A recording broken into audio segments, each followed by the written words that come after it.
Bonjour à tous. Donc pour ceux qui ne me connaissent pas, je suis Sonia. Surtout, n'hésitez pas à vous rapprocher. On va partir sur la conférence d'ouverture. Donc déjà, bienvenue pour cette deuxième édition du One to One Be Better. On a essayé de jouer la proximité et donc du coup de se rapprocher du centre de Paris pour satisfaire tout le monde. On peut le dire, les meilleurs experts de la transition durable sont réunis dans cette salle pour une très belle journée. N'hésitez pas à vous rapprocher. En un an, les lignes ont quand même bougé, encore récemment, entre les nouvelles réglementations, les attentes clients qui montent en puissance et la pression économique. Les entreprises n'ont plus vraiment le choix. Il faut agir. Mais ce qu'on voit émerger au-delà de l'urgence, c'est une vraie dynamique des modèles plus sobres, plus justes et plus performants. Cette année, on vous propose une journée sous le signe du pragmatisme et de l'ambition. Parce qu'on peut et qu'on doit parler RSE en termes de stratégie, d'investissement et de valeur créée. Au programme de la journée, il y a six grands enjeux business très concrets. Stratégie RSE, mesures carbone et SRD, communication responsable, mobilisation des équipes, logistique, seconde vie. Bref, des sujets terrain pensés pour vous aider surtout à décider et à avancer. Petit rappel pratique, pensez à télécharger l'application mobile, même si c'est pour une journée. Elle vous permettra en fait d'avoir tout le programme et de connaître votre agenda. Pour ceux qui ont des rendez-vous, tout a lieu ici au sein de la même salle. Pour ceux qui n'en ont pas encore prévu ou qui souhaitent en avoir, surtout n'hésitez pas. Déjà, il y a nos équipes qui sont à votre disposition pour vous accompagner, mais aussi on est beaucoup sur la spontanéité. Et donc pour ouvrir officiellement cette édition, j'ai le plaisir d'accueillir Frédéric Mazzella et Émilie Kovacs qui vont animer une discussion entre Julien Sylvain, fondateur de Teddy Bear, et Grégory Sion, CEO de Pierre et Vacances Europe, un échange sans langue de bois. Be better, oui, mais comment? Émilie, Frédéric.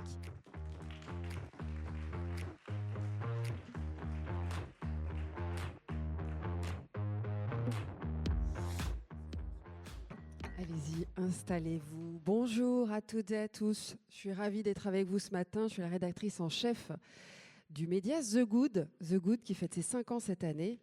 Voilà, on adresse 35 000 décideurs une notre newsletter chaque mardi matin qu'on vous recommande. On parle de RSE, que de RSE avec un angle business justement. Comment conjuguer rentabilité et limites planétaires. Je suis ravie d'être entourée de ces charmants messieurs. On va essayer de co-animer ça ensemble avec Frédéric Mazzella. C'est un exercice nouveau de co-animation. Je suis très heureux. Bonjour à tous. Multi-entrepreneur, DIFT, Blablacar, coprésident de France Digital également. Et puis nos deux dirigeants qui vont nous parler de RSE, effectivement sans langue de bois. Et peut-être qu'on peut tout de suite commencer par une première question. Comment est-ce que, quel est votre lien peut-être avec la RSE de base? Qui commence? Julien. Je me lance. Du coup, moi, j'ai monté Teddy Bear il y a 10 ans. Avant ça, j'avais créé d'autres sociétés, notamment une société dans laquelle on a développé, vendu, breveté un lit de camp pour l'aide humanitaire.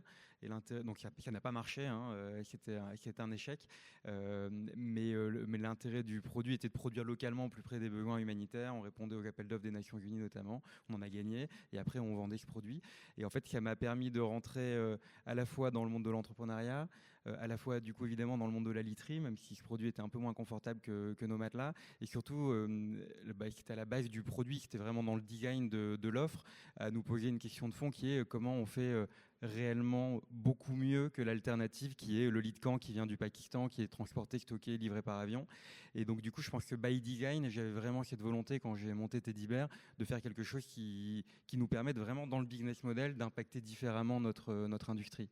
Donc, c'est un moteur qui est assez personnel. Après, je suis pas irréprochable, moi, dans ma vie personnelle, mais je veux vraiment avoir un projet qui me permette de dire, on n'a pas juste mis de la poudre de perlimpinpin sur l'offre, on a vraiment transformé durablement notre industrie. un peu de sens derrière tout ça. Grégory. C'est dur de passer après une telle réponse. Alors moi, j'ai 2 filles et je veux dire, c'est elles mon moteur qui m'ont commencé à m'éduquer à la RSE. Et quand j'ai pris le poste de DG il y a 4 ans et demi, en fait, je suis tombé sur les problématiques de trajectoire carbone qui étaient objectivement complètement nouvelles. J'ai jamais fait de lead camp en carton. Je suis désolé. Et en fait, je me suis rendu compte que c'était une réelle contrainte et que cette contrainte, on pouvait la retourner en une opportunité. Parce qu'on a la chance, chez Pierre et Vacances, d'avoir un modèle où en fait, on est sur du tourisme local bas carbone. Et on s'est dit, on va essayer d'aligner les planètes et faire que cette contrainte, ces obligations qu'on s'est données, on va les transformer pour en faire quelque chose de bien pour le client, de bien pour les équipes et de bien pour la planète. Et là, à date, on n'a pas fini, mais ça avance bien et ça va dans le bon sens. On commence à tout aligner. Alors, qu'est-ce qui pousse vos décisions en matière de RSE? Est-ce que c'est plutôt la demande client, la pression réglementaire, vos propres convictions personnelles? Comment vous faites, comment vous arrangez par rapport à ces problématiques de RSE pour en faire une réalité au sein de l'entreprise? Alors, le départ, c'est la contrainte réglementaire. Et ce n'est pas vraiment une contrainte réglementaire, c'est une ambition qu'on s'est donnée en disant, nous, notre combat, la RSE, il y a beaucoup de sujets. On croit beaucoup au pragmatisme et au fait de se focaliser sur quelques sujets. Chez Pierre et Vacances, l'objectif, c'est le carbone. On s'est dit, notre priorité, c'est de travailler le carbone. On va faire ça de manière très concrète. On a des plans d'action, on a mis des KPI. En fait, on le fait comme on le fait pour le client. C'est devenu un vrai sujet, un combat. Donc, on se l'est mis comme un objectif. Et comment vous voulez être mis? C'est-à-dire, c'est par rapport à une pression réglementaire, justement, ou en fait, vous-même fixez vos propres objectifs? On s'est fixé une ambition de faire moins 51 exactement en termes de trajectoire carbone. Donc en 2030. Ici à 2030, oui, c'est 2030, ça. Exactement. Tout le monde l'a fait. Tout le monde ne va pas le tenir. Nous, on a 2 ans d'avance sur la trajectoire. On ne dit pas trop fort parce qu'on espère qu'on va garder cette avance longtemps. Et ça, c'est l'objectif de départ. C'est un objectif qui est une contrainte. Mais on s'est rendu compte, que pour le client, il fallait l'associer à cette démarche parce que si vous voulez réduire vos consommations, parce que réduire l'empreinte carbone, c'est quoi? C'est réduire les consommations. Donc vous pouvez faire des énergies qui sont moins fossiles, moins carbonées, mais au final, il faut que vous baissiez vos consommations. Pour faire ça, il faut associer les clients, leur montrer qu'on peut avoir des vacances qui soient locales, bas carbone et qui soient joyeuses. Le but, c'est pas d'avoir une RSE qui vous fait peur, une RSE qui vous dit c'est une catastrophe, il faut passer des vacances dans un igloo. Il faut que les vacances soient joyeuses. Donc on associe nos clients avec de l'éducatif au niveau des enfants. On leur propose en fait des choses très ludiques pour que les enfants rentrent dans la démarche. On leur propose de participer à la réduction en chauffant moins, avec des tas de trucs de gamification. Et dernier point, c'est les équipes. On associe énormément les équipes dans la démarche. On a parlé de ces KPI. On a aligné les bonus. Donc évidemment, toutes nos équipes sont incentivées là-dessus. Et on les associe en les formant. Donc on leur dit, pour pouvoir contribuer à cette démarche qui est importante pour vous, pour nos clients et pour l'entreprise, on va vous éduquer dans cette démarche. Alors, petite question, parce que c'est intéressant cette idée de gamification sur justement les engagements. À titre d'exemple, qu'est-ce qu'il y a comme gamification pour expliquer qu'on va mettre le chauffage moins fort? Ça peut servir à tout le monde, dans tous nos foyers. On pourrait dire qu'on a mis des apps, des trucs super sophistiqués. En fait, non. Ce qu'on a fait, c'est on a mis des petits stickers un peu partout dans nos parties communes. Et il y a un sujet qui marche très bien. Attention, c'est une révolution. On a mis un thermomètre. C'est très gamification, ça, non? Ouais, quelque part, non, mais c'est chiffré. On gagne des points quand on descend en dessous d'une Non, on n'a pas. En fait, ce qu'on voulait dire, c'est on a associé les enfants en leur proposant des jeux. Ils ont des petits livrets avec des jeux qui leur permettent en fait de montrer dans ce site, dans cette destination, vous pouvez aller vous balader et voir en fait la flore, la faune. Tout est local. Vous avez des parcours de jeux. Vous pouvez aller chercher des petits indices. Et c'est pour éduquer en fait les enfants et leur montrer qu'on peut en fait être dans des endroits qui sont éco-responsables et où on passe de bonnes vacances. Oui, une petite sensibilisation à la biodiversité, c'est ça, dès le plus jeune âge, ouais. avec un aspect ludique, sans être justement très anxiogène et plutôt Et donneur prendre ça d'oxygène. avec beaucoup de joie, effectivement. Est-ce qu'il y a de la joie chez Teddy Bear aussi quand on parle de RSE? Oui, il y a de la joie. Globalement, je pense que ça met en mouvement une bonne partie de l'équipe. C'est-à-dire que c'est vraiment un facteur de différenciation pour rejoindre ou rester chez Teddy Bear. Je rebondis sur les moins 2 degrés. C'est le meilleur moyen de bien dormir, hein. Une chambre, idéalement, c'est à 16 degrés. Donc, nous, on avait fait il y a 2 ans les nuits pour le climat où on encourageait tout le monde à baisser sa température de chambre de 2 degrés. Et c'est un très fort impact carbone. Si tu veux- Non, non, Ouais. il faut mettre le micro un tout petit peu Un petit peu plus près, pardon. pour qu'on t'entende. Et donc du coup, nous, sur ce qui nous contraint ou pas à innover de manière écologique ou RSE, nous, je pense que pendant un moment, on s'est dit, et j'en parle entre nous, mais on s'est dit que c'était les clients qui allaient être sensibles à nos arguments écologiques. Aujourd'hui, c'est pas le cas. Réellement, c'est devenu le 8e critère de choix d'un matelas. C'était le 5e avant Covid. Donc, c'est vraiment quelque chose qui a évolué dans la demande. On a un concurrent allemand que vous connaissez peut-être qui produit ses matelas en Chine, qui les vend en promo tout le temps, qui mesure pas du tout son impact carbone et qui a une croissance beaucoup plus importante que nous dans un climat qui est pourtant assez compliqué. Donc, on a vraiment, nous, compris que c'était pas un facteur de différenciation sur le produit. Donc, aujourd'hui, on n'en parle quasiment pas dans notre offre, évidemment. Ça veut dire que vous avez ce travail-là, d'éduquer peut-être le marché, vos clients aussi, Alors, pour dire que c'est un critère et que maintenant, quand on pense acheter un matelas, il faut qu'ils pensent forcément à l'impact carbone, à où est-ce que Ouais. d'où ça Alors, vient. honnêtement, on a un peu abandonné cet objectif. Pourquoi? Parce que c'est très laborieux, il y a énormément de choses à dire sur un matelas. Et donc, évidemment, on fait de l'affichage environnemental sur nos produits. Évidemment, on est entreprise à mission, on publie notre rapport d'entreprise à mission chaque année. On a un livre blanc, enfin, on produit de la matière éducative sur le sujet, mais on n'en fait pas un argument de vente. On a beaucoup trop de choses à raconter. Donc du coup, ce qui nous contraint, nous, réellement, comme vous, c'est notre objectif sur la trajectoire carbone. Donc nous, c'est un peu moins ambitieux, c'est moins 30% entre 2025 et 2030, à périmètre identique, donc rapporté divisé par le chiffre d'affaires en réalité. Et ça, on le pilote comme le lait sur le feu, du coup, avec de l'éco-conception, de la mise à jour de nos produits, avec la durée de vie des produits, avec la réparabilité. Enfin, il y a une multitude de sujets qu'on essaie de traiter pour améliorer l'offre. Mais c'est-à-dire que ça veut dire que vous, en tant qu'équipe, en tant que société, vous êtes motivé par ces volontés de faire mieux, sur toutes les dimensions. En revanche, c'est pas quelque chose que vous pouvez facilement partager avec vos clients parce que eux, c'est le 8e critère de choix. Donc, vous n'arrivez pas à les embarquer dans cette logique-là et à faire en sorte quelque part que la demande vienne justifier tous vos efforts et que ça soit un facteur de croissance pour l'activité. Vous êtes donc vous êtes un peu bicéphale, c'est-à-dire que d'un côté, en interne, vous êtes motivé par cette réduction tous azimuts, mais en externe, vous communiquez auprès des clients sur les critères qui font mouche dans leur décision d'achat. Globalement, oui. Après, je pense que ça crée quand même du lien affinitaire entre certains groupes de clients. Il y a forcément des clients, les early adopters, des gens qui sont fans de Teddy Bear depuis longtemps, qui ont compris que c'était un élément déterminant de notre projet d'entreprise, mais ça n'est pas un argument de vente qu'on peut mettre en avant à quelqu'un qui ne connaît pas du tout Teddy Bear et qui vient d'abord acheter un produit avec un très bon confort, une bonne durée de vie, une promesse de service client, une garantie. Ça, c'est vraiment les arguments de vente importants pour un produit. Est-ce qu'il y a des facteurs d'économie qui sont liés à certaines pratiques justement que vous mettez en place, où en fait vous faites une pratique plus vertueuse qui en fait en plus coûte moins cher et à ce moment-là ça vous donne un avantage prix? Il y a quelque chose qui est très dur à valoriser pour le client, qui est la durée de vie du produit. Le premier, en fait, si on veut réduire l'impact carbone d'un matelas, avant de se poser des questions sur les matériaux, c'est d'abord la durée de vie, la réparabilité et la hauteur du matelas. C'est-à-dire que dormir sur des matelas qui font 30 cm, évidemment, c'est un tiers polluant de plus que des matelas qui font 20 cm. Et ça, c'est des éléments sur lesquels, effectivement, on peut avoir un impact assez immédiat dans la qualité du coup de la conception du produit.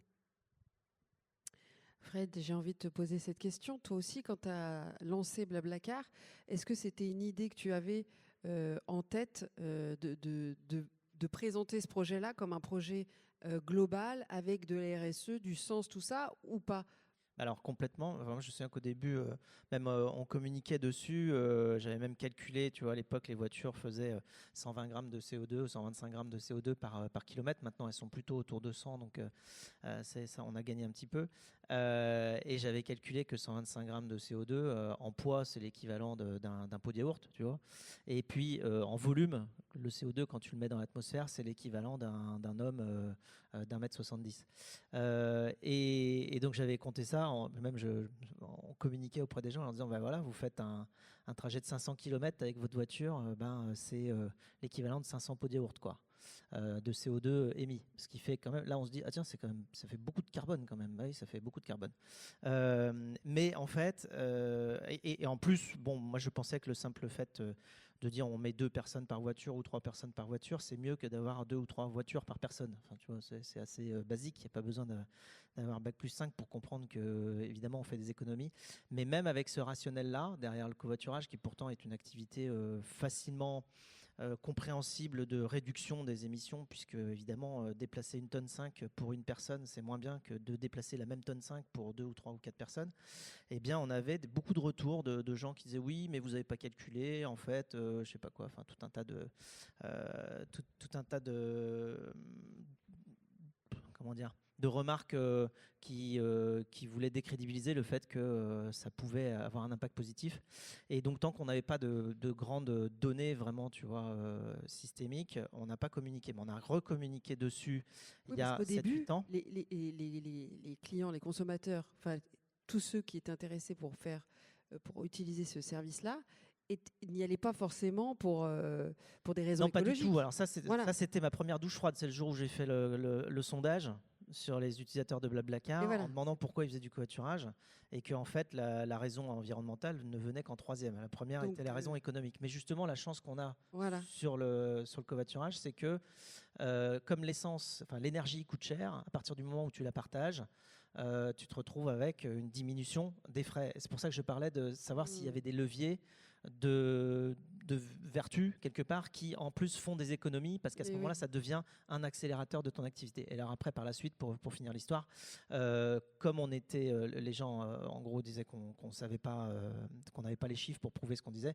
on a recalculé quelques années plus tard, et donc sur 80 ou 100 millions de trajets, et puis en calculant tous les reports modaux, c'est-à-dire qu'auraient fait les gens s'ils n'avaient pas fait de covoiturage. Tu vois, il y en a qui auraient pris leur voiture, mais il y en a qui auraient pris aussi un autre moyen de transport, ou d'autres qui seraient restés chez eux. Bon bref, et donc on calcule tout ça.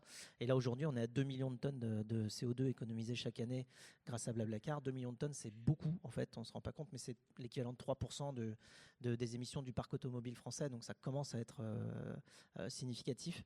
Mais j'ai envie de dire, c'était évident du fait qu'à partir du moment où on met plusieurs personnes par voiture, c'est plus économique que d'avoir des gens tout seuls dans leur voiture.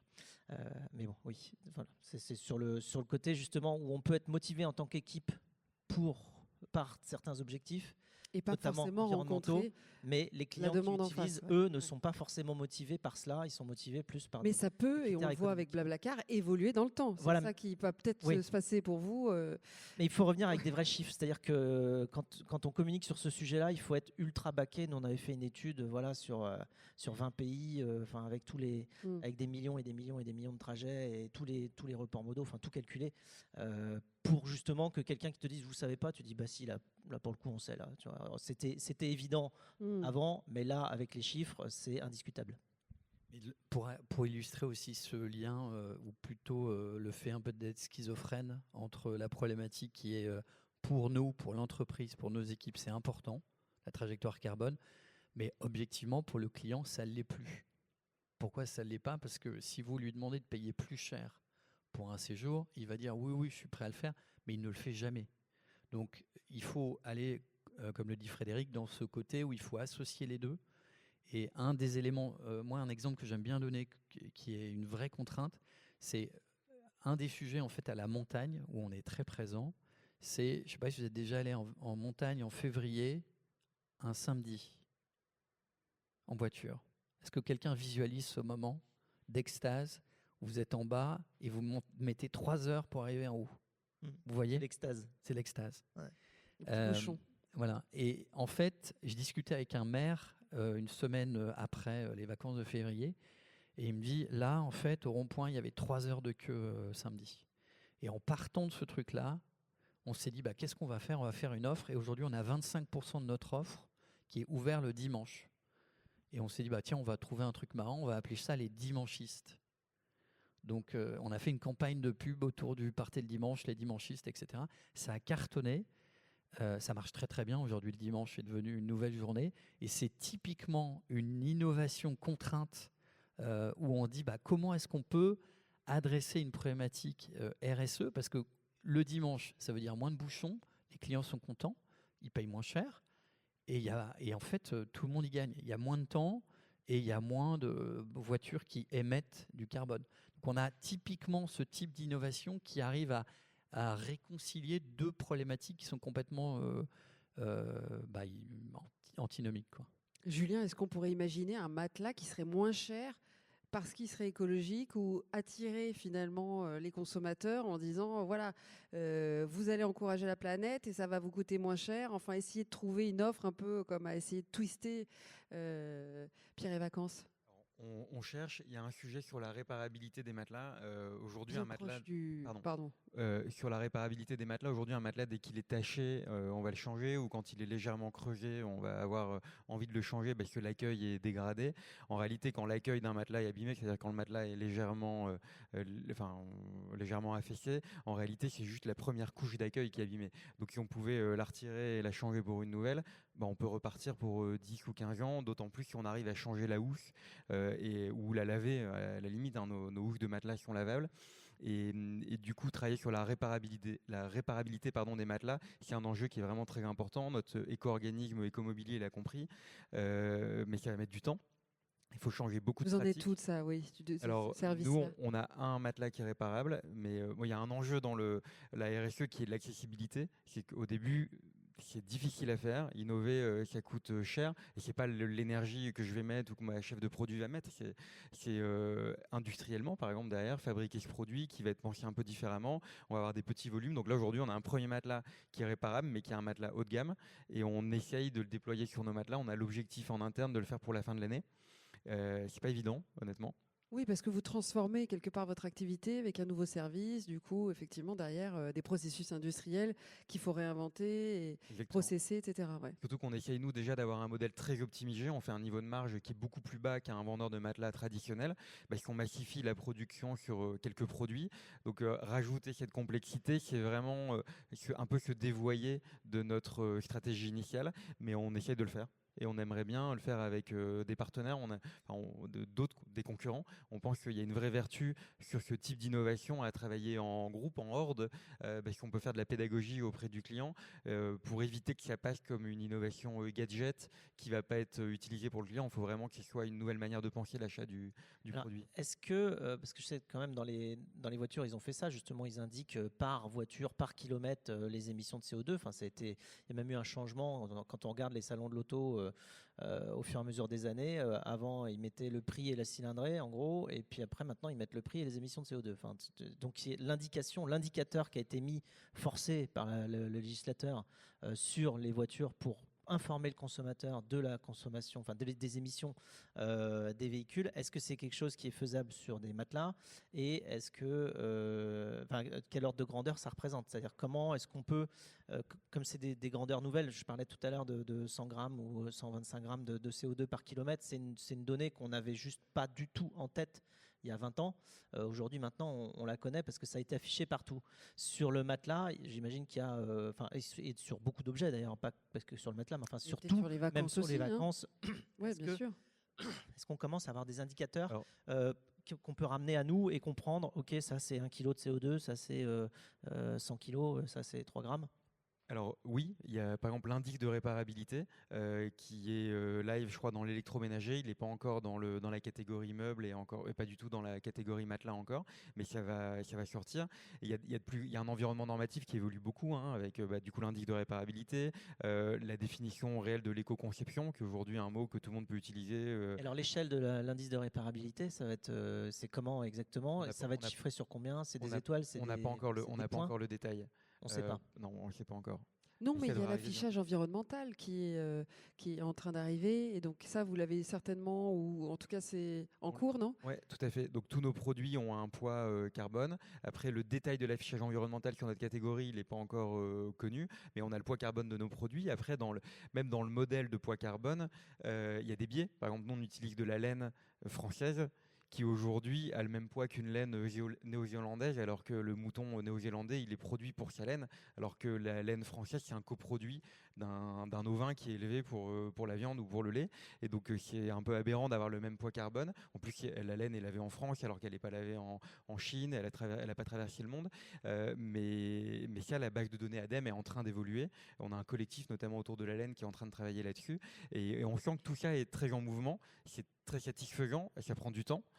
Mais je pense que dans 4-5 ans, on aura dans notre industrie des standards qui seront un peu ceux de l'automobile, qui étaient sans doute précurseurs sur la présentation marketing de l'impact carbone.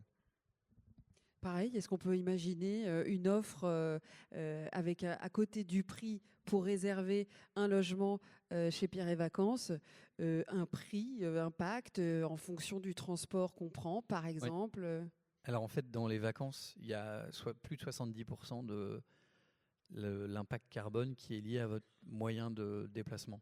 Donc nous, on a la chance on a 200 destinations en Europe.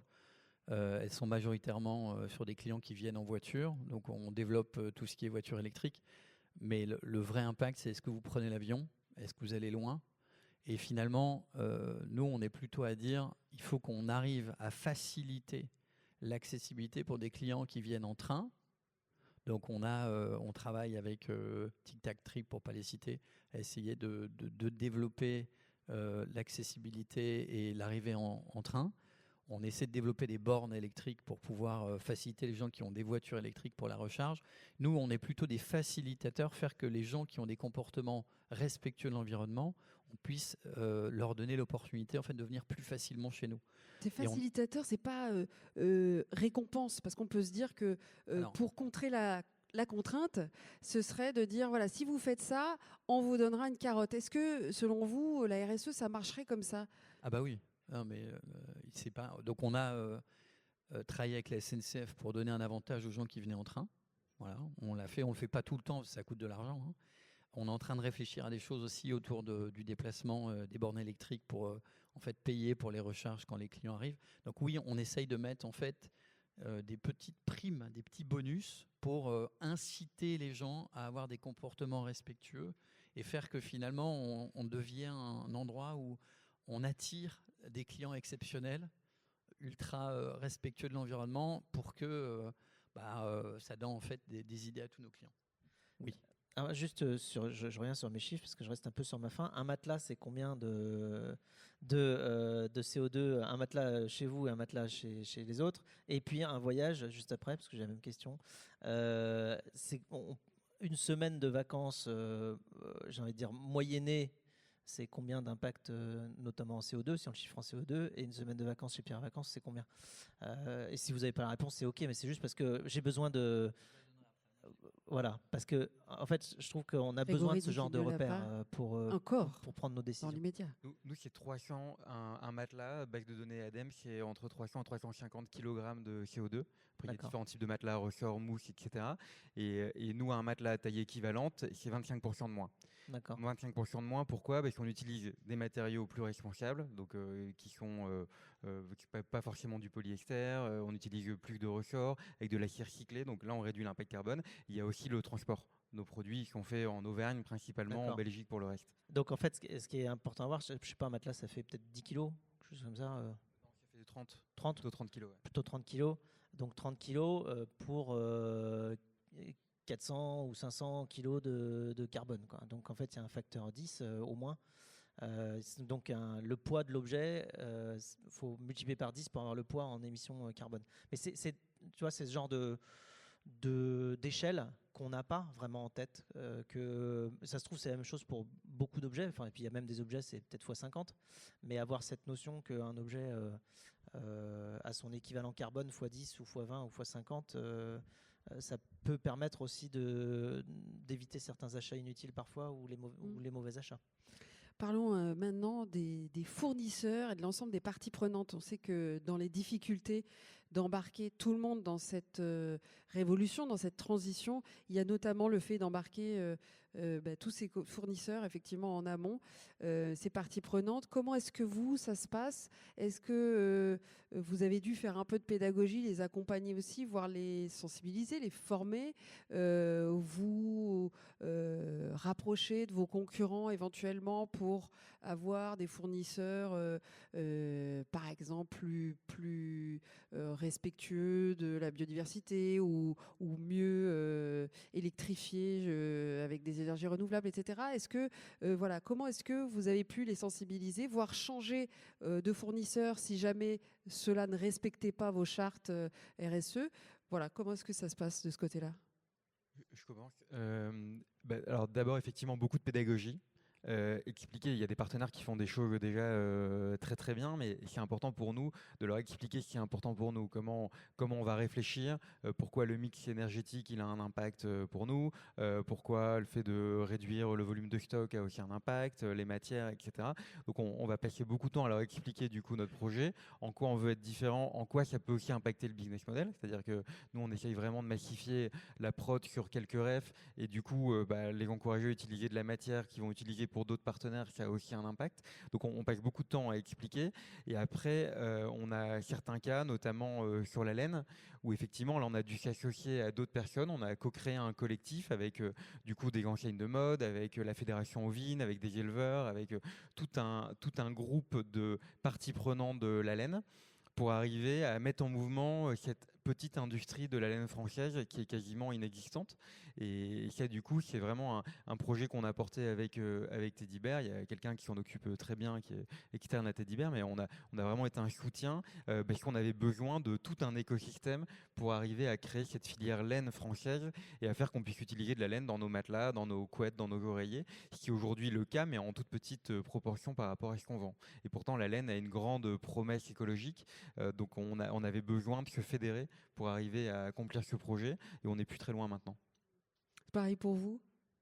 J'aime bien parler avec des exemples très concrets, et on va revenir sur cette problématique. Le tourisme, on a des marges qui sont relativement limitées, donc on a une vraie ambition, on veut associer nos partenaires, et donc au niveau des achats, je vais prendre 3 exemples. L'objectif, c'est réellement de faire qu'on ait des comportements qui soient plus respectueux de l'environnement, mais que ça ne coûte pas plus cher, voire, soyons fous, un peu moins cher. Première chose, chez nous, on dépense beaucoup d'argent sur tout ce qui est nettoyage de draps, de linge, etc. Donc, on a travaillé avec notre partenaire pour déplastifier, donc c'est une obligation, et réussir à faire un système qui coûte moins cher ou pas plus cher en enlevant du plastique et en gérant une problématique logistique qui est assez forte. Donc, on a co-construit cette nouvelle approche pour le linge qui nous a permis de garder un coût qui reste limité, c'est-à-dire qu'il n'y a pas eu d'augmentation. Le deuxième point, il est sur, on achète beaucoup d'ameublement. L'ameublement, l'essentiel du mobilier que vous voyez dans des hôtels, il vient malheureusement de Chine ou d'endroits qui ne sont pas très respectueux de l'environnement.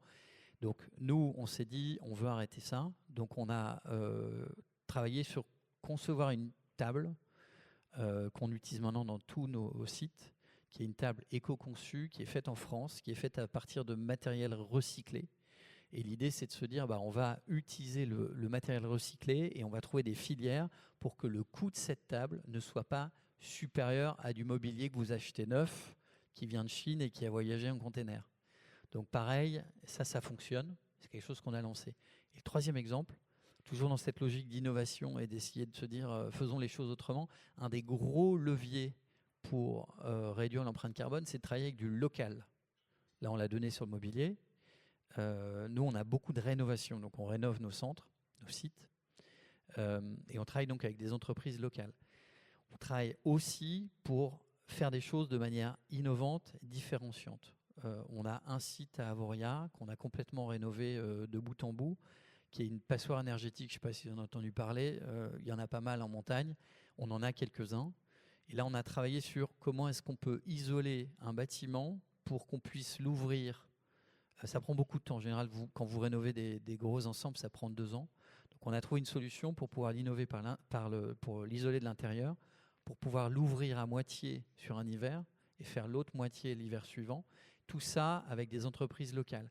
Donc, toujours dans cette logique d'innovation et de pragmatisme, on le fait avec des acteurs locaux qui nous ont permis de garder des coûts mesurer et faire qu'à la fin, on ait un produit qui soit respectueux de l'environnement. Et by the way, si vous voulez y aller, je vous donne l'adresse, c'est un très bel endroit pour passer des très belles vacances. On a pris note, on ira tous à Avoria l'hiver prochain. Petite question sur vos engagements en termes de politique sociale, d'innovation sociale, parce qu'on parle beaucoup de carbone et d'environnement, d'impact environnemental quand on parle de RSE, mais n'oublions pas qu'il y a aussi 2 autres piliers, l'impact sociétal dont on a parlé, l'ancrage dans les territoires, etc. Et puis, effectivement, l'engagement social. Alors, qu'est-ce que vous pouvez nous dire là-dessus, Julien ? On n'est pas très bon. Je pense qu'on peut faire mieux. Aujourd'hui, principalement, nous, c'est du don de produits. On est partenaire d'Emmaüs, on est partenaire Gold. Enfin, on donne énormément de matelas, plusieurs centaines de milliers d'euros par an à Emmaüs Défi, donc pour un programme de réinsertion. Donc, c'est des produits, notamment nos clients ont le choix de nous renvoyer le matelas s'il ne leur plaît pas. Et donc, ces produits, on a un atelier de remise en état. Donc, on les sanitise, on change les housses et on les donne à Emmaüs. Et c'est principalement notre impact social. Alors, oui, sociétal, mais social plutôt collaborateur. Comment est-ce que vous avez votre politique interne, en fait, avec vos tous nos collaborateurs ? salariés ont des BSPCE. C'est très Startup Nation, mais on le fait depuis le début.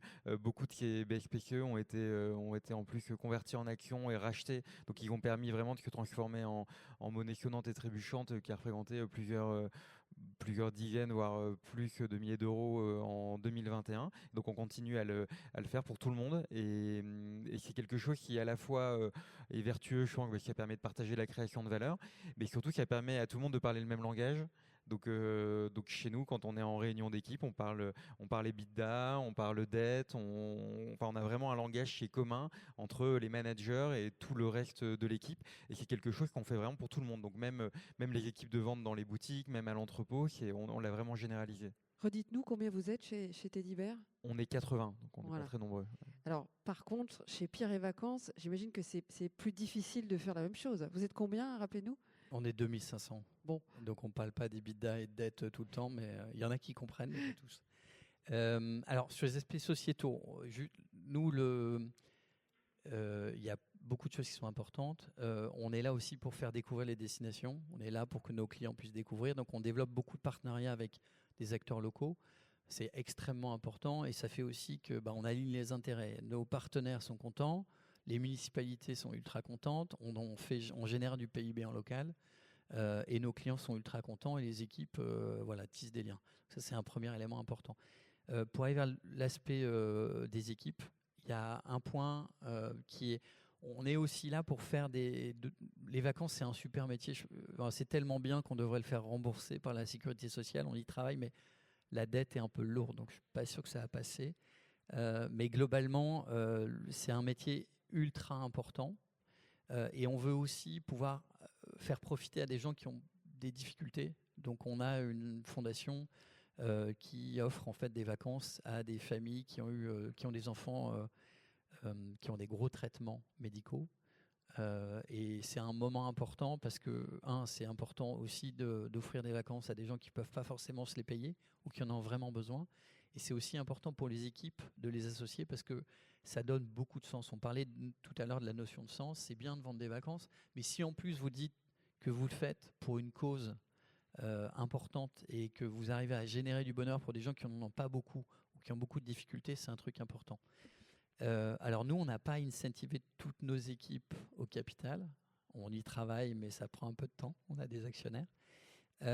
Par contre, il y a toujours dans cette logique, je vais enfoncer une énorme porte ouverte, le capital humain, c'est ultra important. On est là pour recruter les meilleurs, pour les attirer. Le tourisme, c'est pas l'industrie. On n'est pas ultra compétitif en termes de salaire avec Google ou Meta.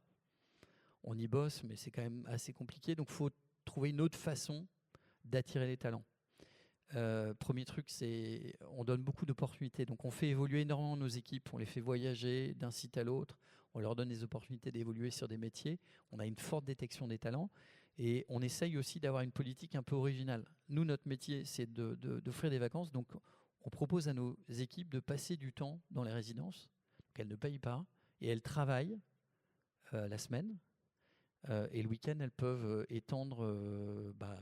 Donc c'est une bonne façon de passer du bon temps. Et ça permet aussi aux équipes de mieux connaître le produit. Donc on associe toujours, on essaie d'aligner les intérêts.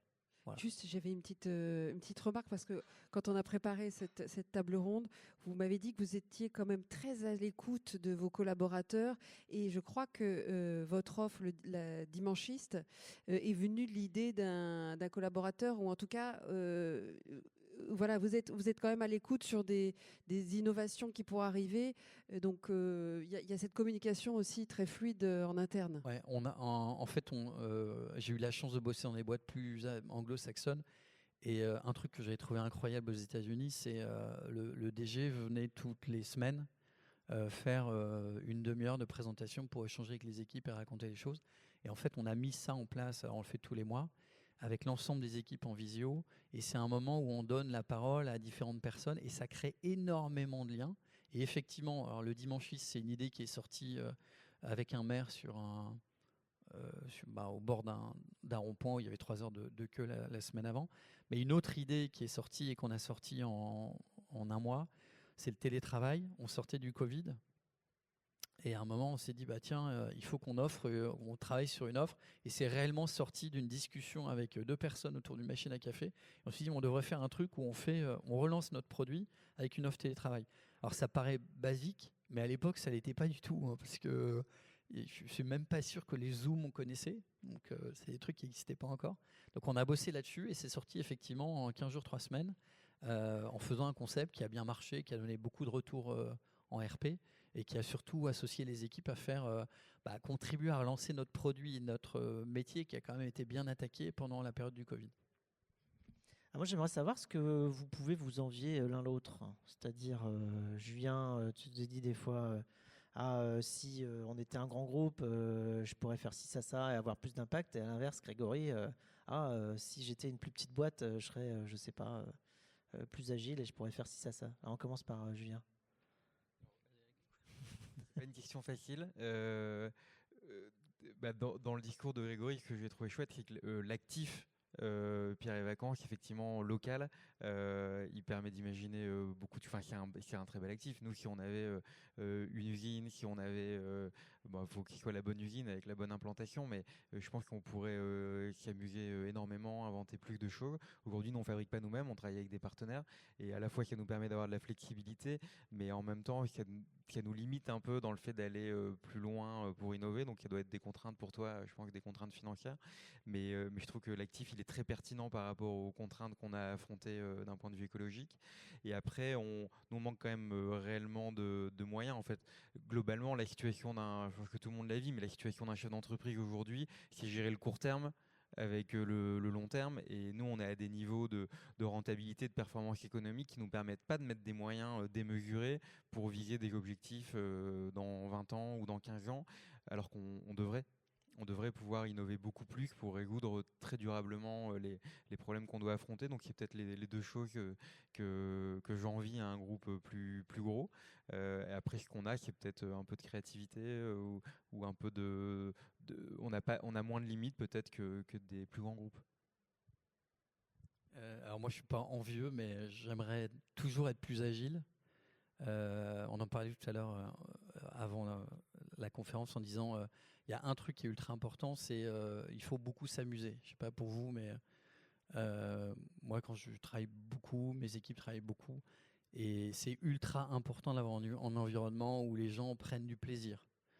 Maintenant, je sais pas si vous prenez beaucoup de plaisir en faisant des réunions de 3 heures à écouter des slides sur PowerPoint. Moi perso, ça m'ennuie à un point, c'est terrible. Et j'aimerais bien avoir moins de présentations PowerPoint, plus d'agilité. Et je ne sais pas pourquoi, je sens que tu as moins de PowerPoint que ce que je peux voir. Voilà.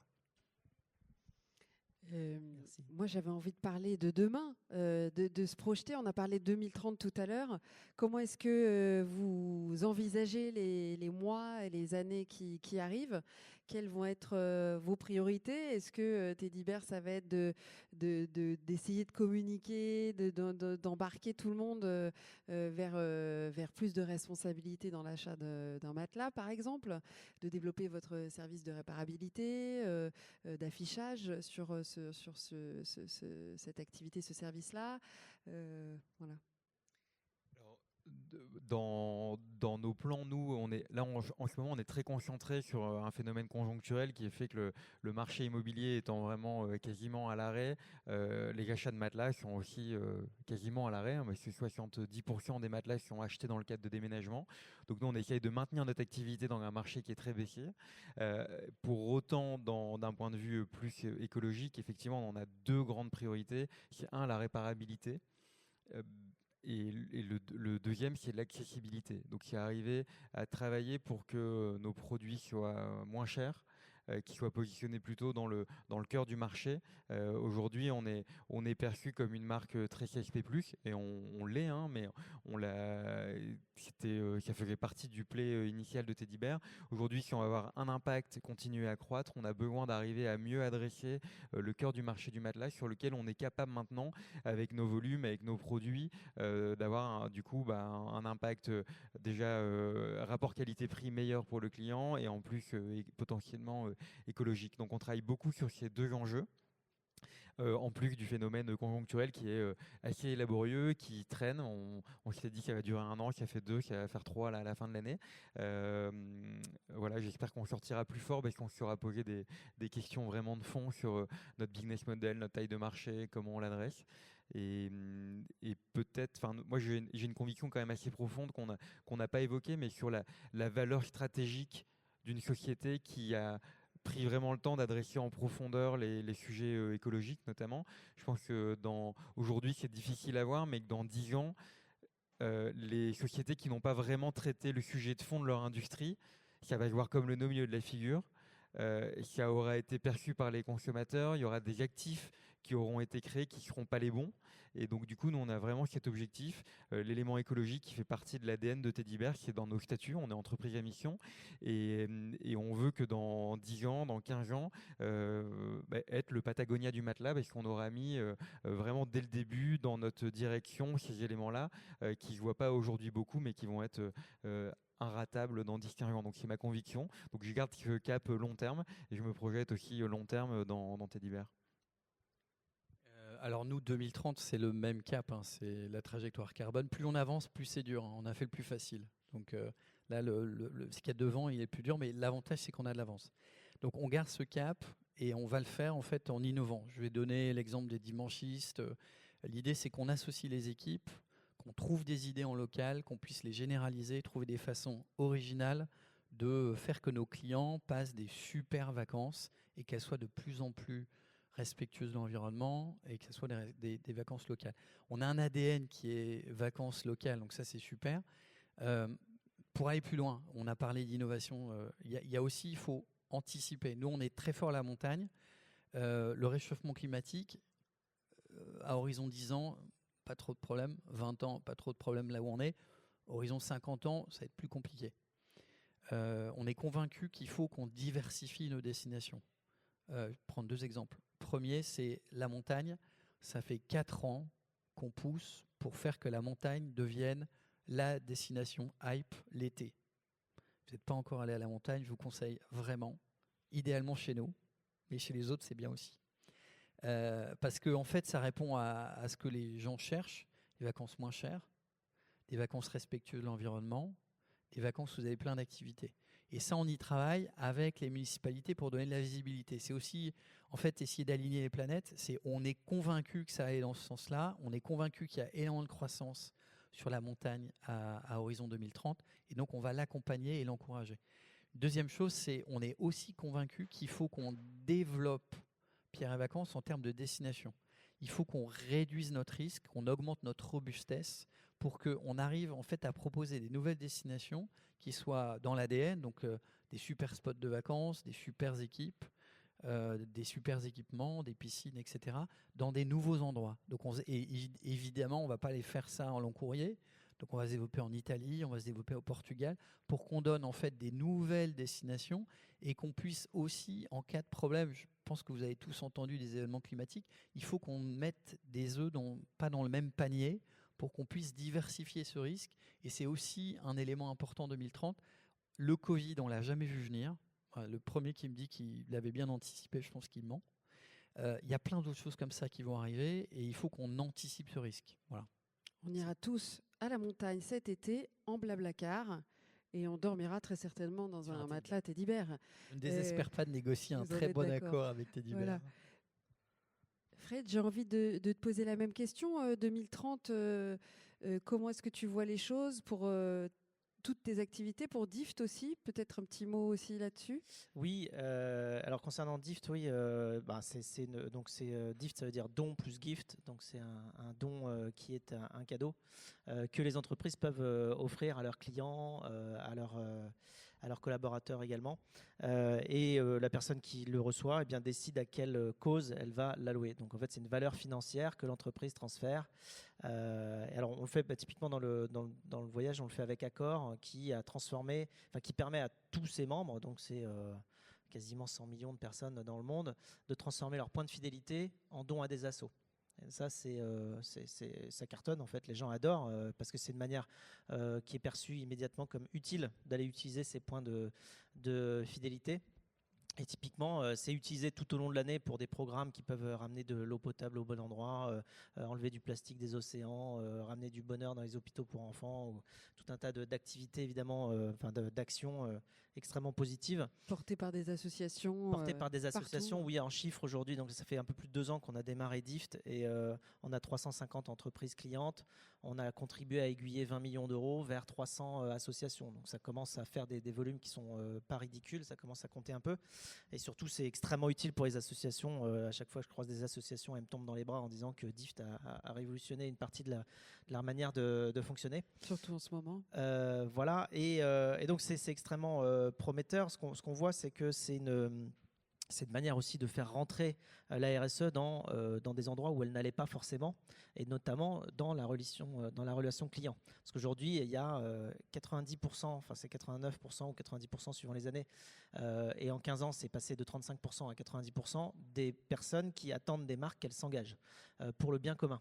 Ça, c'est un peu nouveau. C'est une pression additionnelle qui est mise sur les entreprises de la part des clients, qui n'est pas toujours formalisée directement dans l'acte d'achat. Il n'empêche que c'est une pression supplémentaire. Et très souvent, les entreprises ne savent pas trop quoi faire.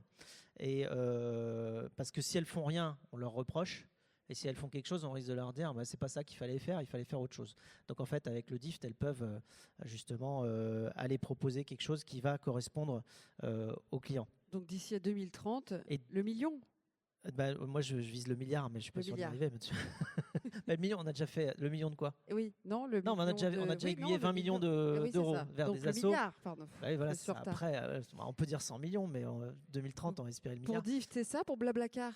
Pour Blablacar, ce que l'on fait, c'est que on essaye de combiner les moyens de transport. Parce que très souvent, justement, de la même manière que Grégory parlait du fait que pour aller chez Pierre et Vacances, c'est bien de pouvoir y aller en train, mais après, il y a toujours le problème du dernier kilomètre. Et quand on dit dernier kilomètre, il n'y a généralement pas qu'un seul kilomètre. Parfois, il y en a 100. Mais il faut trouver le moyen pour finir. Ce qu'on a développé, ce qu'on a annoncé là il y a quelques temps, c'est qu'on peut maintenant réserver des billets de train sur Blablacar. Donc on peut réserver du covoiturage, du bus, ça je pense que vous l'aviez vu, on en a mis suffisamment sur les routes, des Blablacar, et on peut maintenant réserver du train. Le but étant qu'on soit au même endroit, à pouvoir choisir les moyens de transport sur la base évidemment des horaires, du prix, des durées de trajet, des origines et destinations précises. Et la stratégie, c'est d'aller pouvoir proposer ensuite de l'intermodalité. Là, ce que l'on fait aujourd'hui, c'est de la multimodalité, c'est-à-dire qu'on propose plusieurs moyens de transport pour un même trajet. Mais l'intermodalité, c'est de faire des interconnexions. Donc pouvoir faire une partie en train, une partie en covoiturage. C'est-à-dire quand on doit faire un grand bout de trajet, ou 500 km ou 700, on peut le faire en TGV, aller très loin. Et après, quand on doit localement rajouter, je sais pas, 50, 80 ou 150 km pour aller à sa destination de vacances ou pour aller voir sa grand-mère, je sais pas où, à Paimpol, on va pouvoir combiner le meilleur des mondes. à chaque fois, c'est-à-dire en étant à la fois rapide et le plus précis possible, avec le maximum de confort, et puis en ayant des prix extrêmement attractifs. Donc ça, c'est la stratégie, c'est de faire de l'intermodalité sur Blablacar. Et sur Dift, c'est le milliard, comme on l'a dit. Voilà. Et donc, c'est d'embarquer de plus en plus d'entreprises dans cette démarche-là, qui s'avère extrêmement positive dans la relation que les entreprises ont avec leurs clients. On voit que c'est une histoire de coalition. On se rapproche à la fois des entreprises de son secteur, de ses fournisseurs. Donc, il y a beaucoup de coalitions derrière la RSE. Peut-être des conseils, si vous avez envie de nous partager vos meilleurs conseils, n'est-ce pas, de vos politiques. On a bien compris que la RSE, c'était du test and learn en bon français, n'est-ce pas, et qu'on était sans cesse en train de chercher en tout cas des solutions sectorielles, intersectorielles, intrasectorielles aussi, mais en tout cas, on n'a pas de solution qui est valable pour tout le monde, on l'a bien compris, et donc on avance un peu en marchant. Donc, est-ce que vous avez des bonnes pratiques, peut-être des conseils à nous donner ce matin ?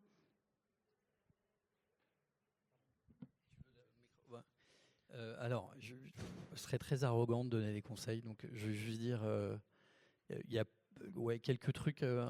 Premièrement, il faut se fixer des objectifs déraisonnables, parce que c'est la meilleure façon de les atteindre. Deuxième, il faut avoir beaucoup d'humilité et être dans le test and learn. On le disait, personne ne sait le chemin, mais par contre, il faut vraiment tester beaucoup de choses et écouter ses équipes, parce que c'est un sujet qui passionne tellement les jeunes, les moins jeunes, qu'en fait, il faut vraiment embarquer ces équipes dans la problématique, parce que c'est ensemble qu'on trouve des solutions. Et le dernier point, je pense qu'il faut beaucoup s'amuser, mais ça c'est général. C'est si on fait les choses en s'ennuyant, ça dure pas longtemps. Alors que quand on le fait avec le sourire, en s'amusant, ça va beaucoup plus vite et beaucoup plus loin. Merci Julien. Et moi, quelqu'un m'a pas mal aidé, c'est un consultant, enfin je vous dirais mon conseil du coup de bien s'entourer. J'avais rencontré pas mal de consultants RSE, il y en a plein, il y en a trop, mais c'est quelqu'un qui m'a éduqué sur le concept de redirection écologique. Je ne sais pas si ça parle à quelques personnes ici, mais l'idée c'est de se décomplexer en se disant je ne vais pas essayer de faire un peu mieux que mes concurrents ou un peu mieux que mon offre actuelle, parce qu'en réalité ça n'aura aucun impact. Ça sera verser un verre d'eau dans un violon, on va dire. Et en réalité, le concept de redirection écologique, c'est comment on va réellement réinventer notre industrie, comment on peut avoir réellement un impact en s'inspirant d'autres secteurs, en s'inspirant de comment faisaient nos anciens. Et c'est avec lui, par exemple, qu'on a identifié la laine comme une matière qui a vraiment du potentiel, alors que si on en parlait à nos fournisseurs, tout le monde nous disait non mais abandonne la laine, ça n'a pas d'impact, c'est pas coté sur l'ADEME, ou alors c'est trop compliqué à sourcer, trop compliqué à industrialiser. Et du coup, c'est ensemble qu'on s'est vraiment décomplexé sur quelques sujets qui étaient évidents, qui étaient devant nous, la réparabilité, la laine, la durée de vie des produits. Et en fait, ça m'a vraiment décomplexé, ça m'a nourri d'exemples d'autres industries. Et voilà, donc faites-vous accompagner par des personnes avec qui vous avez vraiment plaisir à échanger et qui nourrissent cette petite flamme, parce que sinon ça devient vite CSRD, RSE, des trucs vraiment laborieux qui n'est pas la partie qui est pas la partie du tout fun et qui doit pas nous limiter, parce qu'en fait si RSE c'est CSRD, ça va pas faire une année très sympa en termes de gestion de projet. Pareil, Fred, est-ce que tu as des conseils à nous donner ce matin ? J'ai envie de dire, c'est un conseil qui se rapproche de ce que je pense qui fait l'énergie et l'excitation d'entreprendre et d'innover. C'est d'aligner ce qu'on ressent avec ce qu'on intellectualise. Les fois où on peut se fourvoyer, et surtout dans une époque comme celle qu'on vit, c'est quand on suit pas exactement ce qu'on pense être bien, mais qu'on fait autrement, en essayant de s'adapter à autre chose qu'on comprend moins bien. En fait, il y a quand même quelque chose on a une chance, on a une boussole en nous qui nous dit ça, ce serait bien de le faire. Il faut se donner les moyens de suivre cette intuition-là des fois, et pas essayer de tordre trop les choses en comprenant parfois de travers ce qui est attendu. Parce que si on ressent les choses de telle ou telle manière pour les faire, c'est qu'on ne doit pas être le seul. Et donc si on le fait de cette manière-là, ça va résonner chez d'autres, et c'est comme ça qu'on innove et qu'on arrive à avancer dans le bon sens. Mais c'est valable pour toute innovation, et je pense spécialement dans le domaine RSE, notamment parce que on est humain après tout, et que justement face à l'environnement et ce qu'on voit arriver dans notre monde, on doit se fier à cette boussole-là. Et également, dernier conseil, peut-être de bien s'informer, de prendre là où sont les bons exemples exemplaires, celle-là elle est pas mal, dans The Good, que je vous recommande de lire aussi, parce que c'est là ce qu'on essaie de faire, nous, quotidiennement, mettre en avant des initiatives inspirantes, duplicables dans tous les secteurs d'activité, pour essayer de comprendre, de décrypter et de mettre en avant ce qui fonctionne. Merci beaucoup à tous les trois. Et à vous, bien sûr. Merci beaucoup.